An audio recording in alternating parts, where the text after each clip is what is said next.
Welcome, everybody in. It's your host, DM Livingston Sporting News, welcoming you all into January the 15th, MLK Day, Happy Martin Luther King Day. We'll get into a little bit about that in a moment, but I need to get to it. I have to get to it. It's my duty to get to it. Nay, it's my job. It's my job to get to this.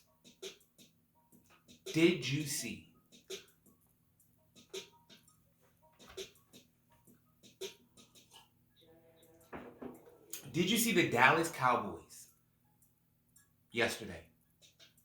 No, seriously, because I was looking for the game, and I saw Green Bay, but I didn't see a Dallas team. I saw a team that had a star in the helmet, but that wasn't Dallas. No way on planet Earth was that Dallas. Or was it? Or is it always? I think that's the better question we should have. I think we put far too much pressure, and we put far too much stock into the mind state of the Dallas Cowboys and Dallas Cowboys Nation.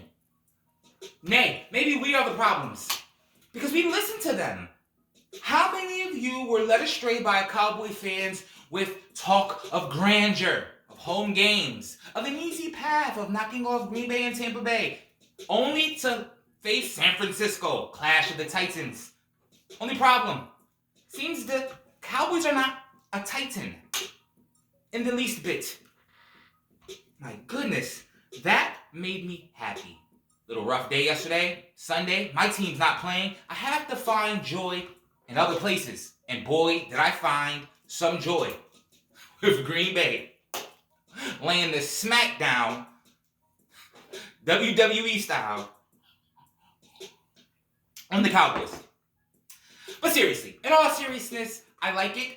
Not only do I like it, I love it. The league is prepped. The league is primed for the next 10 to 15 years.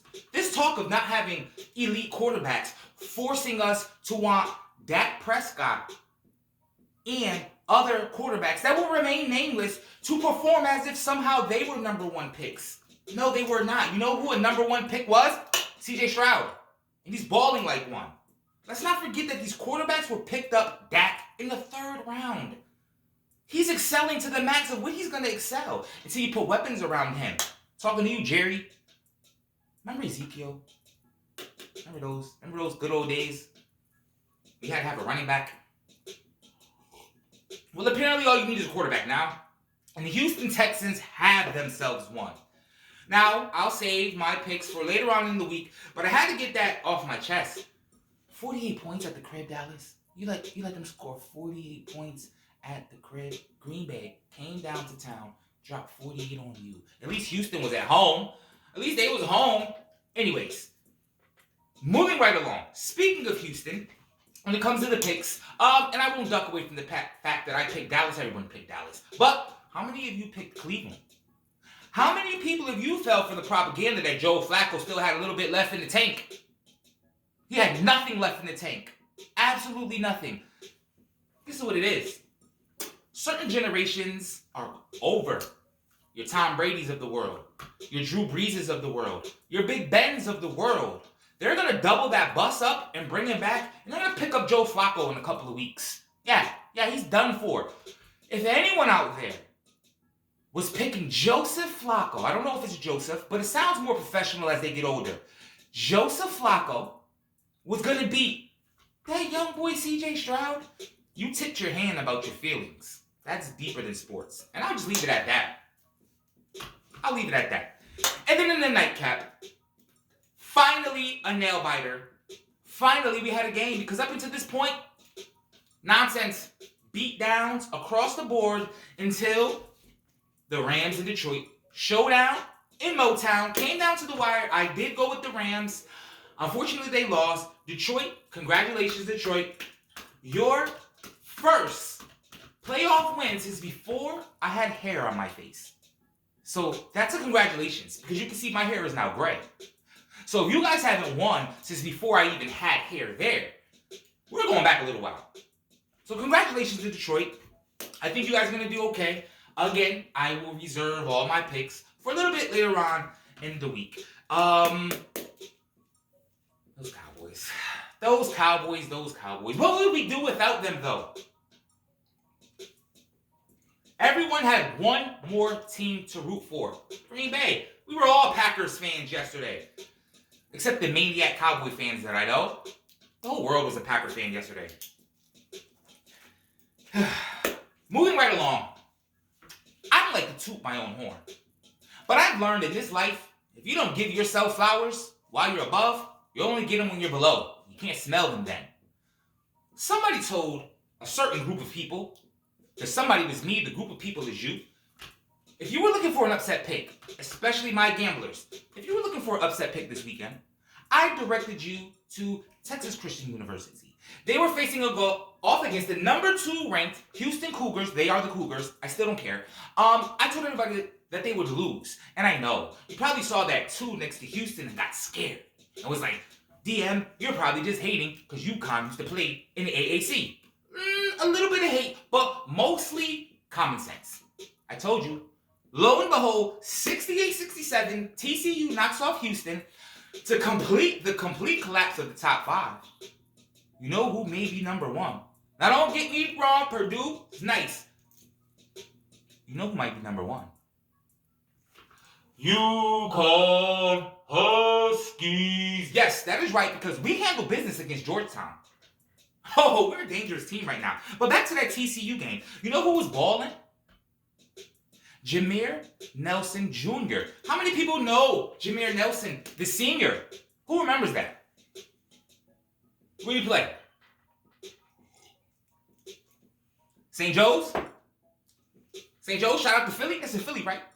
St. Joseph? So when I saw it, I was like, wow, Jameer Nelson. Remember him down in Orlando? Whatever happened to him? Nonetheless, his son's balling. TCU knocked off Houston. Hope he made a little bit of money. And as I touched him, UConn, we handled Georgetown. We should jump up to number 1 and number 2. I don't really want to get too ahead of myself. Let's get into February. Let us get into February before I get too crazy with my UConn talk. But right now, smooth sailing so far. So good. What else? How are you guys doing? It's MLK Day. Some of you are home. Some of you would have been home anyways. Shout out to entrepreneurship. Shout out to not wanting to go to work. No school, unless you're in certain states that are still behind the times. So it's a lot of relaxation today. What I want you guys to do is call that someone you haven't called in a while. Just say hi. I know you're beefing. I know they're going to be like, what? No, I'm just saying hi. Tomorrow's not promised. Make that phone call. Hopefully my phone rings. Hopefully your phone rings. What else happened this weekend? We had a lot of stuff this weekend, guys. I'll get to the games tonight. I just want to touch base. I gave you guys a lot of homework on Friday. I gotta touch base. We had a long weekend. I told you guys to check out in the NBA world. I gave you 2 games. I didn't watch them. I will be totally honest. A lot of NFL going on. But for those that needed a fix, needed to get you some NBA, I directed you to Golden State and Chicago. If you checked into that game, you would have saw Golden State looking like remnants of their former selves. As there was a Klay Thompson sighting. Yes, I know. Yes. He dropped 30 points. And Steph's 27-15 in the fourth snapped out. Completely and totally snapped out in the fourth quarter. I'm not going to say Golden State is back. There's still 3 games under 500. Not doing too good out west. And the only other NBA game that I directed you guys to was Clippers and the T-Wolves. Because I'm getting sold on Minnesota. Clippers were the hottest team in the land since December. I believe they were up to like 16-3, something like that. They ran into Minnesota. Ant-Man dropped 33, and they stopped that. They stopped that right there. Cold Minnesota. So LA had a bad trip to the Midwest last night. Clippers went out to Minnesota and lost. The Rams went out to Detroit and lost. So it was long fights back to LA for both teams representing LA. Still got the Lakers though. Still got those Lakers. So with the weather as it is in New England this time of year, we had some rearrangements of games. We should have already been discussing the winner of Pittsburgh and Buffalo, but the snow came and the snow came, and the snow apparently never left, and they ended up moving the game entirely to another day. So we have a doubleheader today. More football. It's good for us, guys. Super good for us. So we got Pittsburgh traveling up to Buffalo. I already gave my pick on that, and I'm doubling down on it. Let's go Mike Tomlin. Those Steelers, knocking off those Bills. And everyone knows my feelings about Philadelphia. And with Dallas losing, only thing I need now is Philadelphia to lose so they can come sit down on this couch next to me and the Giant fans. And we could try again next year.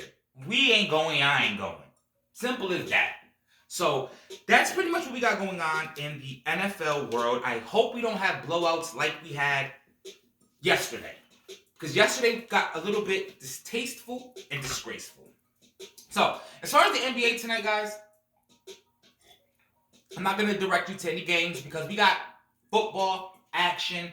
Monday Night Football is making a reappearance after a short intermission miss. We have Monday Night Football action tonight. I hope we get good games. And we'll check in tomorrow and see if I have some Eagle fans I get to laugh at. I really do, I hope.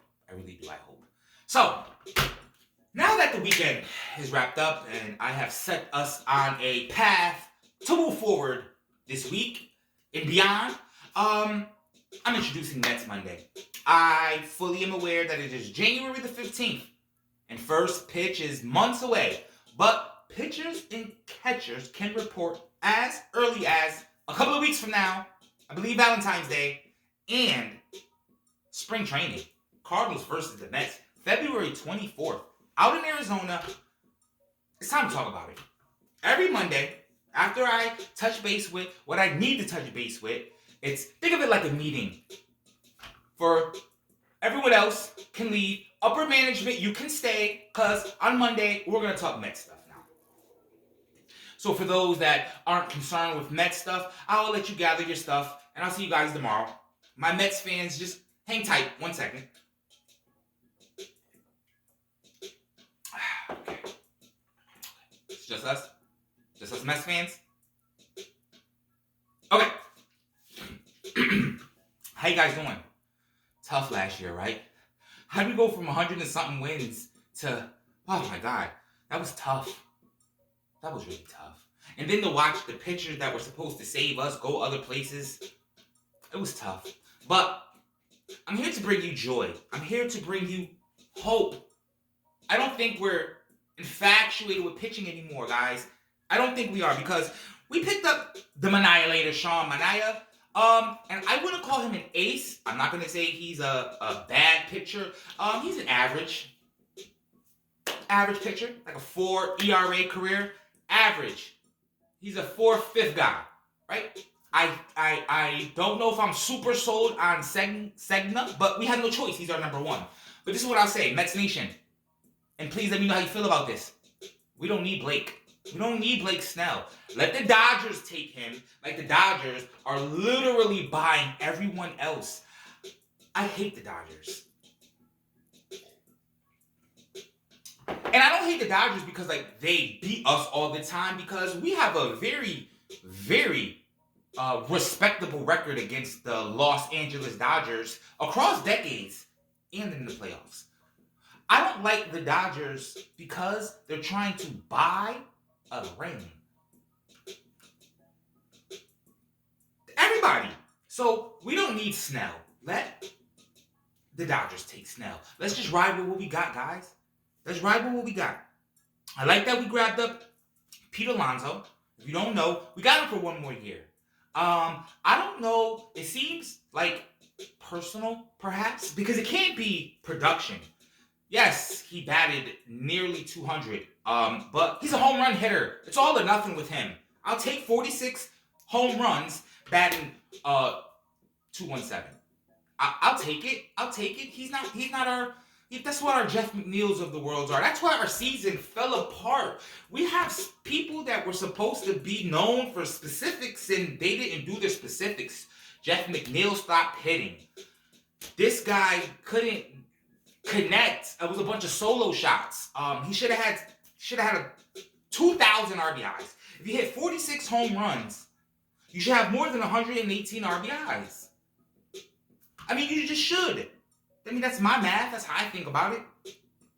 Nonetheless, our rotation is looking like this, guys. It's looking like it's Segna, Katana, Severino, Hauser from Milwaukee, and then they're gonna battle it out between McGill, Lucchesi, which he showed some promises, and Buto. I mean,